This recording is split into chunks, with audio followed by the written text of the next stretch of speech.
नवरात्र भक्ति और शक्ति का पर्व है। 9 रातें, 9 रूप, 9 विजय की कथाएं। लेकिन कहा जाता है कि इन्हीं 9 रातों में अंधकार भी अपनी ताकत जुटाने की कोशिश करता है। ये कहानी है रामगढ़ गांव की, जहां एक तांत्रिक ने नवरात्र के पावन दिनों में कुछ ऐसा अनुष्ठान रचा जिसने पूरे गांव को दहला दिया।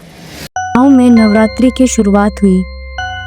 आज नवरात्रि का पहला दिन है। लोग मंदिर सजाने लगे, ढोल नगाड़े बजने लगे, औरतें कलश लेकर घर घर घूमी। लेकिन मंदिर के पुजारी ने मूर्ति पर हल्की राख की परत देखी, जो किसी ने रात में चुपचाप छिड़की थी। ये देवी की मूर्ति पर राख? ये शुभ संकेत नहीं है। ये किसी के काले अनुष्ठान की निशानी है। रात बीत गई और देखते ही देखते दूसरी रात आ गई। एक औरत ने अपने आंगन में किसी को खड़ा देखा। वो लंबा काला साया और आंखें लाल। कौन? यहाँ कौन खड़ा है? साया धीरे धीरे गायब हो गया। सुबह आंगन की मिट्टी पर 3 खून के धब्बे मिले। तीसरी रात को गांव के कई बच्चों ने एक जैसा सपना देखा। एक आदमी राख से सना हुआ उसकी खाट के पास खड़ा था। माँ, उसने कहा मैं तुझे बलि चढ़ाऊंगा। माँ, मुझे बहुत डर लग रहा है, मुझे बचा लेना माँ। चुप हो जा बेटा, ये सिर्फ तेरा सपना है। लेकिन माँ का दिल जानता था ये साधारण सपना नहीं है।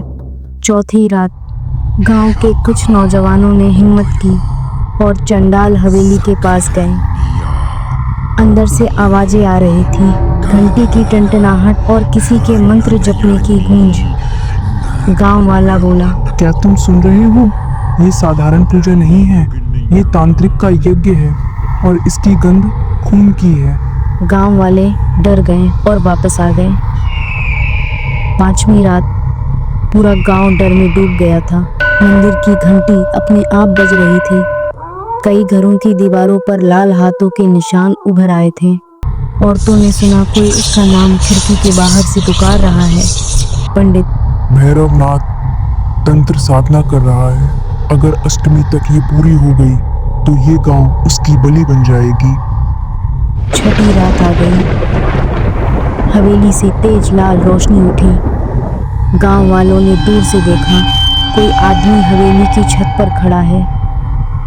उसकी आंखें लाल, उसके हाथ में खोपड़ी थी। भैरवनाथ मंत्र का उच्चारण कर रहा था, जिसकी गूंज पूरे गांव तक सुनाई दे रही थी।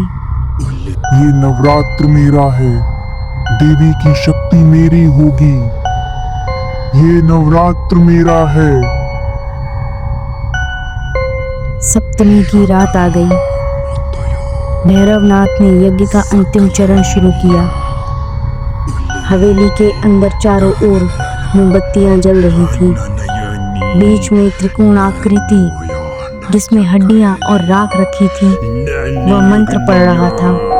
ओम कालिका शमशान वासिनी, मृत्यु साधना पूर्ण हो। ओम कालिका शमशान वासिनी, मृत्यु साधना पूर्ण हो। अचानक हवेली की दीवारों से काले धुएं की लपटें उठने लगी। उस धुएं से एक औरत का रूप बनता जा रहा था, माँ कालिका का विकराल रूप। गांव वाले मंदिर में इकट्ठा हुए।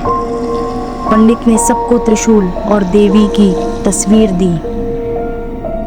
कुछ नौजवान हवेली की ओर बढ़ो।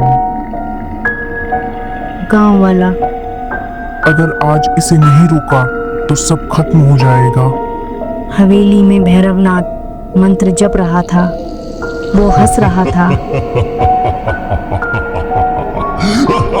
मैं आज इस गांव पर अपनी काली शक्ति का प्रकोप जागृत कर दूंगा।